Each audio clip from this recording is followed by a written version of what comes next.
Failure is the first step of success. मतलब अगर आप अपने पहले अटेम्प्ट में, दूसरे अटेम्प्ट में कहीं न कहीं फेल हो रहे हो, इसका मतलब ये नहीं है कि आप अपनी सक्सेस तक नहीं पहुंच सकते। और फेल होने का मतलब भी ये नहीं है कि आप निराश होकर, हार कर, थक कर बैठ जाओ कि बस अब मुझसे नहीं होगा। मैं खुद जब नीट की प्रिपरेशन कर रहा था, फर्स्ट अटेम्प्ट में फेल हुआ, सेकंड अटेम्प्ट में फेल हुआ, और फेल भी ऐसे हुआ जब मैंने अपनी पूरी कोशिश की, पूरी मेहनत की, उसके बाद भी मेरे को सक्सेस नहीं मिली। इसका मतलब ये नहीं था कि मैं हार गया, मैंने छोड़ दिया, अपने ड्रीम को छोड़कर किसी और चीज़ में लग गया। मैं फिर भी मुझे लग रहा था कि मैं करूँगा, मैं डॉक्टर बनूंगा, तो मैं उस चीज़ को चेस करता रहा और फाइनली थर्ड अटेम्प्ट में नीट में सेलेक्ट होकर, सक्सेसफुल होकर MBBS कॉलेज में एडमिशन लिया। और कहते हैं ना कि हार के जीतने वाले को भी बाजीगर कहते हैं। मतलब कि अगर आपको भी असफलता का सामना करना पड़ा है इस नीट के अटेम्प्ट में, तो मैं यही कहूँगा कि आपने अपना 100% दिया नहीं, आपने अपना 100% दिया, उसके बाद भी अगर आप सक्सेस नहीं हुए हो तो निराश होकर हार के बैठने की जरूरत नहीं हुई। मैं खुद हुआ था, और आज के इस वीडियो में मैं आपको मेरे फेलियर की स्टोरी सुनाऊंगा कि जब मैंने नीट 2021 में जब अपना पहला अटेम्प्ट दिया तो फेल हुआ, दूसरा अटेम्प्ट दिया फेल हुआ, और मेरी क्या कमियां थी और मैंने अपना कितना ट्राई मारा था, कितना प्रयास किया था। आप खुद देखेंगे कि मैंने बहुत प्रयास किया, उसके बाद भी मैं फेल होता रहा, बट फाइनली मैंने अपनी मेहनत को नहीं छोड़ा और उस सपने को नहीं छोड़ा, और फाइनली मैं सेलेक्ट होकर गवर्नमेंट मेडिकल कॉलेज में MBBS की सीट पर admission. Hello everyone, I am Sudhanshu Kunjak, first year MBBS student at GNC Ratlam. And आज की इस वीडियो में यार मैं अपने शुरू से लेकर आखिरी तक, जब मैं सक्सेसफुल हुआ, उसके पहले के बीच की, जब मैं 2 बार फेल हुआ, वो स्टोरी, वो एक्सपीरियंस आपके साथ शेयर करूंगा। क्योंकि इस साल आप में से कई लोगों ने नीट 2024 का एग्जाम दिया होगा, एंड कई सारे ऐसे स्टूडेंट होंगे उनका सिलेक्शन नहीं हुआ होगा, क्योंकि सिलेक्शन रेशो कितना है, केवल 1%, 2% है। बाकी के 99-98% स्टूडेंट अपनी मेहनत करने के बाद भी फेल हुए। और इसमें वो सारे स्टूडेंट ऐसे नहीं है जिन्होंने अपनी पूरी मेहनत की थी, बट कुछ ऐसे स्टूडेंट होते हैं जिन्होंने अपना सब कुछ दाव पे लगा दिया था, बहुत मेहनत की थी, दिन रात पढ़ाई की थी, अपने पेरेंट्स के सपने को पूरा करने के लिए उन्होंने पूरी अपनी जान झोंक दी थी, बट फिर भी उनका सिलेक्शन नहीं हो पाया। तो मैं खुद यार आज की इस वीडियो में मेरी वो स्टोरी शेयर करूंगा। मैं जब फेल हुआ था तो मैंने किस तरह से अपने आप में एनर्जी को वापस गेन किया एंड वापस मेहनत की, और फाइनली मैं कैसे सेलेक्ट हुआ, तो वो एक छोटी सी स्टोरी से मैं आपके साथ ये एक्सपीरियंस शेयर करूंगा। अगर वीडियो अच्छी लगे लाइक कर चैनल को यार सब्सक्राइब कर देना, क्योंकि ऐसी इन्फॉर्मेटिव और मोटिवेशनल वीडियो इस चैनल पर आपको मिलती रहेंगी। और ये शुरुआत वहाँ से होती है कि यार जब मैं 10th क्लास पास आउट हुआ और फाइनली जब ये डिसीजन लिया गया कि मैं बायोलॉजी लूंगा, मेरी बिल्कुल इच्छा नहीं थी, क्योंकि मेरे को उस सब्जेक्ट में इंटरेस्ट नहीं था। बट मेरे पेरेंट्स का सपना था, मेनली मेरे फादर का सपना था कि मैं डॉक्टर बनूं, MBBS करूं, बट कहीं कहीं फाइनेंशियल कंडीशन वो स्ट्रॉन्ग नहीं थी, जो मेरे को 11 से ही कोचिंग रख देते और मैं नीट की प्रिपरेशन करता।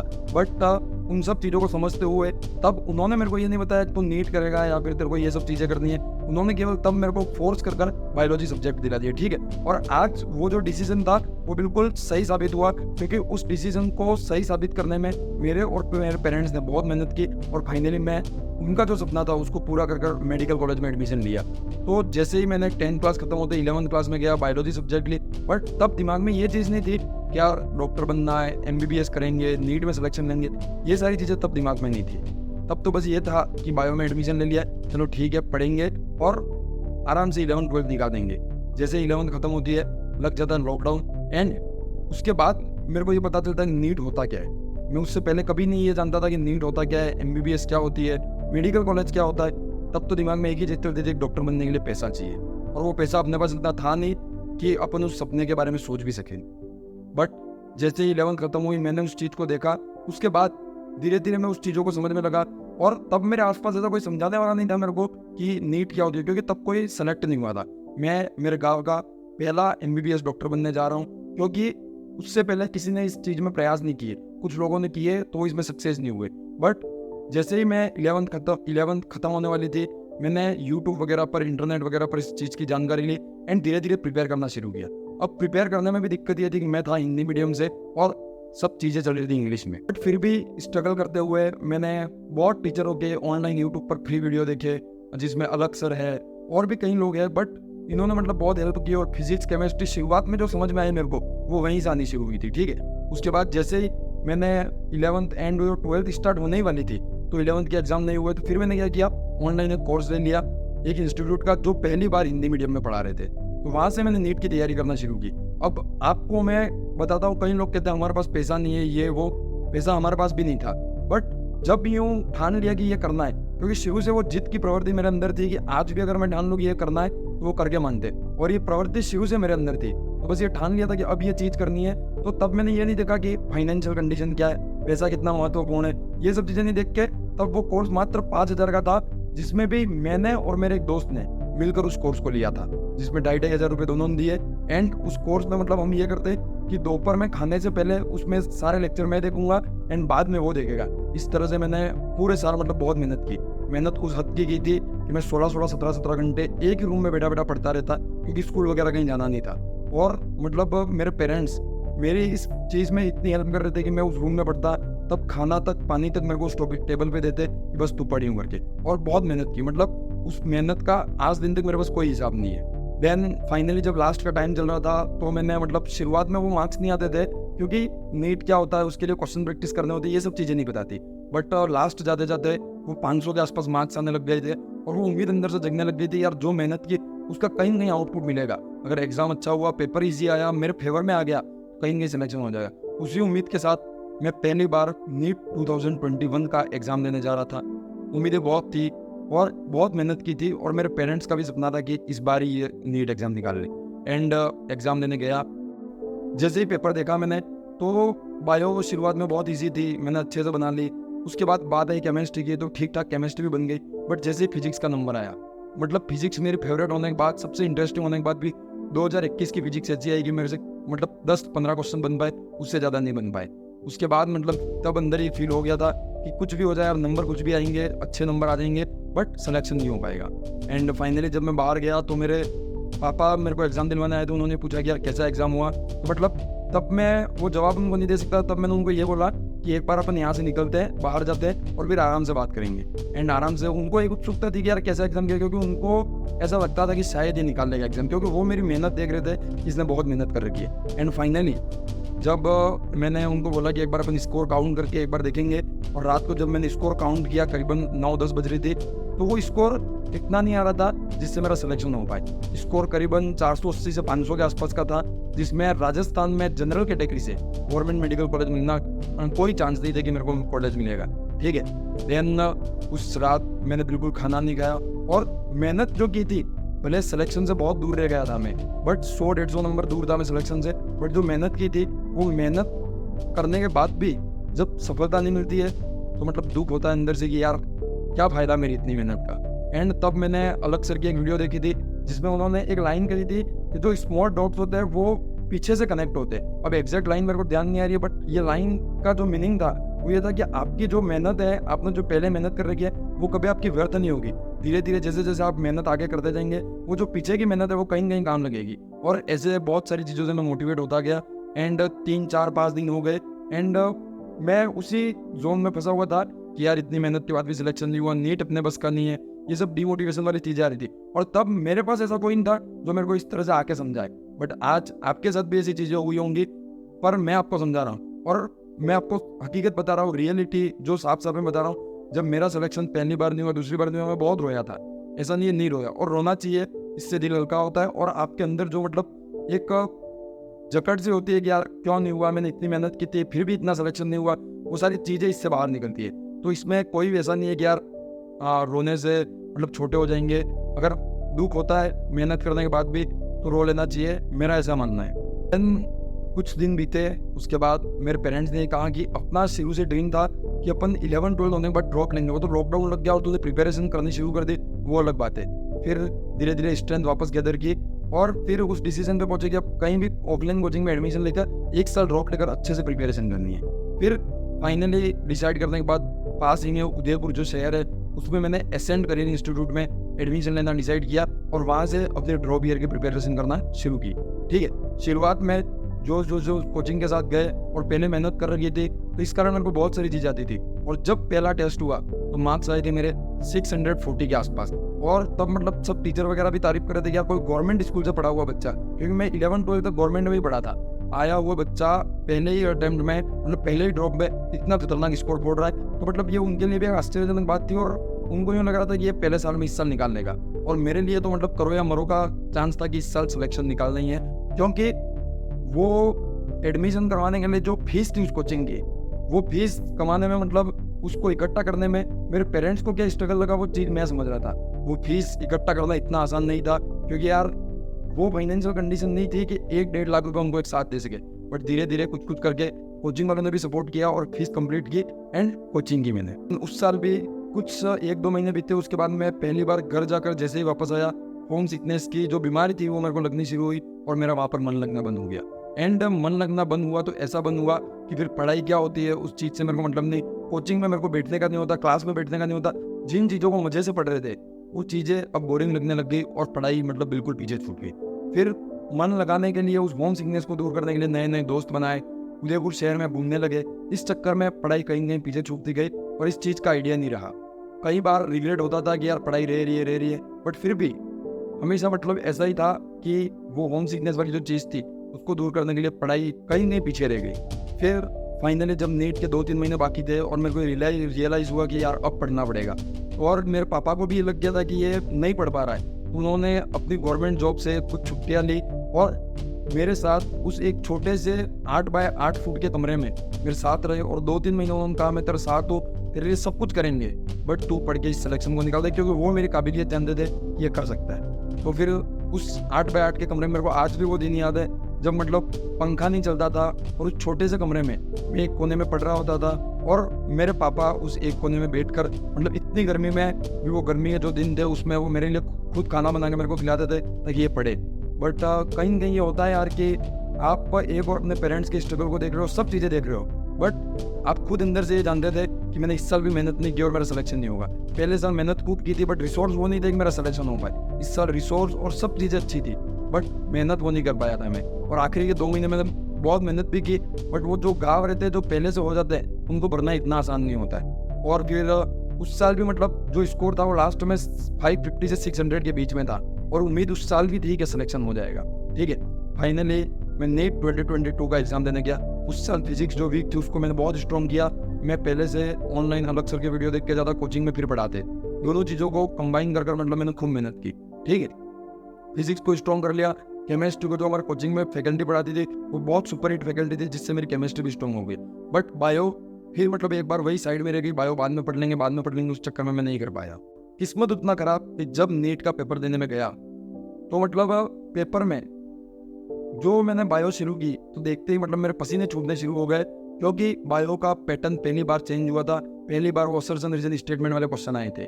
मैं जो बायो 40 मिनट में मॉक टेस्ट में कर देता था वो बायो 1.5 घंटा हो गया, तब भी मेरे को 100% कॉन्फिडेंस के साथ मैं पूरी नहीं कर पाया था। तभी पता चल गया था यार कि विकेट तो इस बार भी उड़ गया है, इस बार भी सिलेक्शन नहीं हो पाएगा, नंबर वो नहीं आ पाएंगे।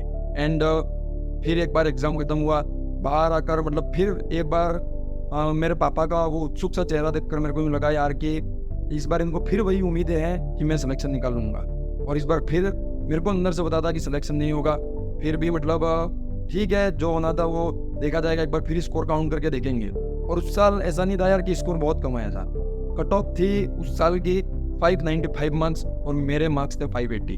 फिर एक बार अंदर से ही हुआ यार कि 3% और सही हो जाते तो आज मेडिकल कॉलेज में होता। और मैं उस साल OMR भी मिस्टेक करके आया, क्योंकि कहीं न कहीं वो माइंड एब्सेंट था उस एग्ज़ाम में।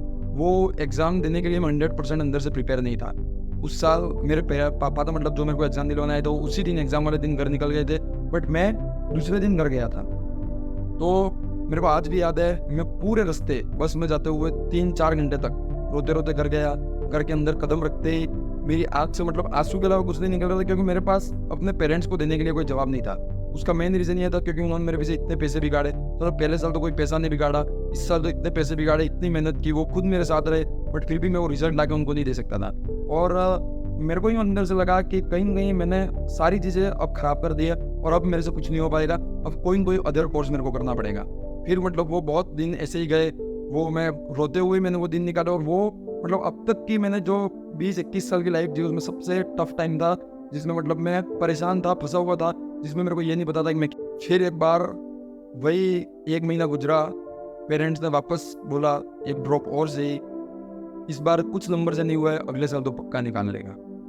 बट अंदर से मन कर रहा था यार कि अब मैं वापस नहीं कर पाऊंगा, बट जिद वो अंदर से फिर भी थी कि करना तो है, क्योंकि वो जिद की प्रवृत्ति शुरू से ही थी, बचपन से ही थी। तो फिर एक बार ऐसे तैसे करके जुगाड़ करके, फिर पैसों का जुगाड़ करके फिर कोचिंग में एडमिशन लिया। और उसी कोचिंग में मैं वापस गया क्योंकि मैं ये जानता था कोचिंग में कोई कमी नहीं है। कोचिंग में फिर मतलब अब उस सपने के साथ गया मैं कि अब इस बार यार सिलेक्शन का सोचना ही नहीं है, इस बार सोचना है वो बड़ी रैंक का एम्स की कॉलेज होगा। क्योंकि जैसे ही मैंने अपना पहला मॉक टेस्ट दिया मेरे 680-90 के आसपास मार्क्स थे, एग्जैक्ट मेरे को याद नहीं है। और वही मतलब शुरू के 7-8 टेस्टों में रेगुलर खतरनाक नंबर, मतलब 680 से ऊपर। और उस साल मतलब ऐसा था कि टीचर क्वेश्चन लिखता नहीं बोर्ड पे, उससे पहले मैं आंसर निकाल देता। उस तरह के मतलब मैं जोश से पढ़ रहा था, दिन में 500 600 क्वेश्चन कर रहा था मैं। और मतलब क्लास जाता, जैसे ही 1-1:30 बजे छुट्टी होती, सीधा बिना कपड़े चेंज किए बिना खाना खाए लाइब्रेरी पहुंच जाता। वहाँ पूरी रात तक पढ़ता जाता, 12-1 बजे तक। वही कई बार सो जाता, कई बार रूम पे आके सो जाता। और बहुत स्ट्रगल किया, बहुत मेहनत की। वो मेहनत आज दिन तक शायद मैं फिर से कभी नहीं कर पाया हूँ। जब आखिरी का 1-1.5 महीना बचा था तो मैंने एक बंद कमरे में बंद होकर, इस बार फिर मेरे पेरेंट्स कहीं बीच बीच में मेरे साथ थे, तो मतलब वो खाना चाय पानी सब चीज़ें मेरे को उस रूम के अंदर ही दे देते थे। आखिरी के दिनों में मैंने अपने रूम की 4 दीवारों के अलावा बाहर क्या चल रहा है वो नहीं देखा था। उस वक्त की मैंने मेहनत की थी, 17-17 18-18 घंटे में पढ़ा था। एंड इस बार यही था कि यार सीट निकाल लेनी है। बट लास्ट जाते जाते कई टेस्टों में मेरे नंबर अचानक से कम होने लग गए, तो कॉन्फिडेंस कहीं के अंदर से आखिरी के वो 10 दिन थे उसमें कम हो गया। और वो कॉन्फिडेंस उस लेवल पे आ गया यार कि अब केवल सिलेक्शन ही निकल जाए ठीक है। क्योंकि शुरुआत में आप बहुत उम्मीदें लेके चलते हो, बट जैसे जैसे एग्जाम पास होता है आपको डर लगने लगता है और आपको भी लगता है कि यार बस अब सिलेक्शन निकाल। एंड फाइनली वो अंतिम मौका और वो अंतिम बार मुझे करना था जिसमें कि मुझे अपना सिलेक्शन लेना था। इस बार फिर सबकी नज़रें मेरे ऊपर थी, इस बार रिश्तेदार भी, घर वाले भी, सबको यही उम्मीद थी यार कि इस बार निकाल लेगा। और सब टीचर को भी ये उम्मीद थी कि बढ़िया रैंक के साथ निकालेगा। एंड फाइनली मैं नीट 2023 का एग्जाम देने गया। असर रीजन इस बार भी आए थे, केमिस्ट्री का पेपर इस बार भी तूफान ही आया था। बट इस बार वो पहले जैसे फटी हुई हालत नहीं थी कि ये नहीं आता है, वो नहीं आता है, वो नहीं किया, ये नहीं किया। इस बार एक भी चीज़ ऐसी नहीं छोड़ी थी जो बाकी रह गई हो। हर चीज़ को पूरा करके गया था, ये ठान के गया था कि चाहे कुछ भी आ जाए इस पेपर को फोड़ के आना है। और फाइनली जो 3 घंटे 20 मिनट का जो पेपर था वो मैं 1.5 घंटे में पूरा कर बैठ गया था यार कि खत्म है पेपर, और पूरा करके आया। उस कॉन्फिडेंस से मैंने पेपर किया था। बट कहीं कहीं वो कॉन्फिडेंस ओवर कॉन्फिडेंस में चेंज हो गया और कहीं सारी मेरे साथ सिली मिस्टेक हो गई। बट फिर भी होपफुली मेरे को एग्जाम हॉल में ये पता पड़ गया था कि इस साल मेरा सिलेक्शन पक्का है। एंड जो 2 फेलियर मैंने देखे थे, उन 2 फेलियर को देखने के बाद जो सक्सेस मिलने वाली थी मेरे को, उस चीज़ के लिए मैं खुश था। क्योंकि जो दिन मैंने पहली बार फेल होकर देखा था, दूसरी बार फेल होकर देखा था, वो दिन मैं दोबारा देखना नहीं चाहता था। वो दोबारा मैं उस चीज़ के लिए रोना नहीं चाहता था। इस कारण से मैं खुश था कि बस इस साल मेरा सिलेक्शन होगा और मेरा नाम के आगे वो डॉक्टर लग जाएगा। देन फाइनली मैं स्कोर काउंट किया एंड स्कोर करीबन 660 से 640 के आसपास था। और मतलब कोचिंग की एग्जैक्ट आंसर की से मिलाना बाकी था, बट आइडिया निकाल दिया था कि ये स्कोर आने वाला है। और फाइनली जब काउंट किए थे 640 नंबर आए थे। एंड उस दिन जब मैंने घर पे फ़ोन करके बताया ये मार्क्स आ रहे, जो खुशी थी, उनकी जो आवाज़ मेरे को सुनाई दे रही थी वो खुशी भरी, उसका मतलब कोई तोड़ नहीं था कि मैंने जो मेहनत की, वो स्ट्रगल था, वो सब चीज़ें उसके सामने कुछ नहीं थी। उस पूरी रात मैं नहीं सोया हूँगा जिस दिन मैंने नीट के मार्क्स काउंट किए थे। मतलब वो खुशी यार की सोचता था कि वो ये कहता था, वो ये कहता था, अब सबको मैं ईंट का जवाब पत्थर से दूंगा और वो जवाब मैं अपने सिलेक्शन से दूंगा। इस तरह से मतलब जो फेलियर मेरे को देखने मिले आखिरकार वो अपनी सक्सेस में चेंज हुए। एंड कैसे चेंज हुए? मेरा हार्ड वर्क से, मेरे टीचर्स के हार्ड वर्क से और मेरे पेरेंट्स की सेक्रीफाइस से। मैं आपको भी यही कहूँगा यार, ये फेलियर एक पार्ट है सक्सेसफुल होने का। इसको मतलब ऐसे मत मानो, मैं मानता हूँ कि यार जब फेल होते तब दुख होता है, बट उस दुख से निकलना है। इसी कारण मैंने आज ये वीडियो बनाया कि आप इस वीडियो को देखें, आप इस स्ट्रगल को देखें, आप इस चीज़ से मोटिवेट हो जाए कि यार फेल होना मामूली बातें होते हैं, बट अपन सक्सेसफुल होंगे। कई मेरे ऐसे दोस्त हैं जिनने 4-4 5-5 ड्रॉप निकाल दिए, इतने साल निकाल दिए, बट फिर भी वो सक्सेसफुल हो और आज मेडिकल कॉलेज में। और यहाँ आने के बाद कोई आपको ये नहीं पूछेगा कि यार कितने साल हुए, कितने ड्रॉप हुए। यहाँ आने के बाद सब इक्वल है, सब एक बैचमेट की तरह रहेंगे। ये मेरा एक्सपीरियंस है जो मैं आपके साथ शेयर कर रहा हूँ। तो प्लीज़ मतलब आप इस चीज़ को लेकर दुखी मत होना कि यार कि इतनी मेहनत व्यर्थ होगी। जिस दिन यार वो नीट का रिजल्ट आएगा, आपके पेरेंट्स के चेहरे पर आप जो खुशी देखोगे, उसको देख के आपको 100% ये फील होगा यार कि उस खुशी के सामने वो दुख, वो मेहनत कुछ नहीं थी। इसलिए मैं आपको कहूँगा मेहनत करते रहिए। एंड आगे भी मैं कई सारी ऐसी वीडियो कि आपका सिलेक्शन नहीं होता, आपको कैसे प्रिपेयर करना चाहिए, क्या करना चाहिए, सब चीज़ें आपके साथ शेयर करूँगा। मैंने खुद ने 1-on-1 मेंटरशिप का प्रोग्राम स्टार्ट किया जिसमें मैं एक बच्चे की इंडिविजुअल प्लानिंग करके उसको एक बच्चे को गाइड करूँगा। तो आपको भी ज्वाइन करना हो तो मैं आपको स्क्रीन पर एक नंबर दिख रहा होगा, उसके ऊपर व्हाट्सएप मैसेज कर देना, आपको पूरी डिटेल मैं बता दूंगा। एंड आपकी मेहनत मैं पूरे साल करूँगा आपके साथ। आपको बस मेरे साथ, मेरे कहने पर मैं जो कहूँगा ऐसे मेहनत करनी है। कैसे सफलता नहीं मिलती यार देखते हैं। एंड आप बस मेरे साथ वो मेहनत करो, सफलता आपके पास जरूर आएगी। और ये फेलियर एक पार्ट था अपनी सक्सेस का, यूँ करके भूल जाओ, रो लो, भले दुख मना लो, बट जल्दी से जल्दी वापस उस काम को लग जाओ कि अब सफलता कैसे लेनी है, मेहनत करनी वापस शुरू कर दो। आज के इस वीडियो में इतना ही। वीडियो बहुत लंबा हो गया, बट कहीं ना कहीं ये बहुत मोटिवेशनल वीडियो होगा आपके लिए, इन्फॉर्मेटिव वीडियो होगा। आज का ये वीडियो यहीं खत्म करते हैं। Thank you very much and all the very best for your upcoming NEET 2025 exam. और आपका 100% सिलेक्शन होगा, बस मेहनत करते रहिए। Bye bye.